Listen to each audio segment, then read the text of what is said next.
Welcome back અને મોટા સમાચાર મળી રહ્યા છે। ક્ષત્રિય આંદોલન સમયના કેસ પરત ખેંચવા માટે રજૂઆત કરવામાં આવી છે।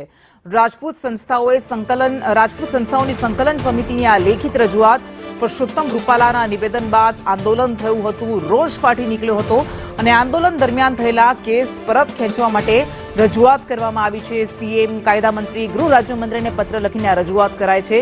વિગતો સાથે સીએમને સંકલન સમિતિની રજૂઆત, પદ્માવત ફિલ્મ દરમિયાન પણ થયેલા કેસ પાછા ખેંચવામાં આવે એવી રજૂઆત કરવામાં આવી છે। તો પાટીદાર આંદોલન સમયે થયેલા કેટલાક કેસ પરત ખેંચવામાં આવ્યા તે બાદ અલગ અલગ સમાજના લોકો પણ હવે આ માંગ કરી રહ્યા છે। કોળી સમાજ હોય કે ક્ષત્રિય સમાજ હોય,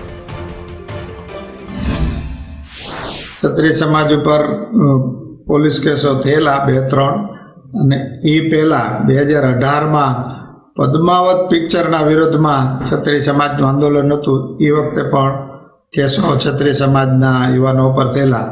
બધા જ કેસો બાબતમાં સરકારશ્રીને અમે 1 મહિના પહેલાં મુખ્યમંત્રીશ્રીને જ્યારે મળવાનું થયું ત્યારે અમે રજૂઆત કરેલી। મુખ્યમંત્રીશ્રીએ એ વાત સ્વીકારેલી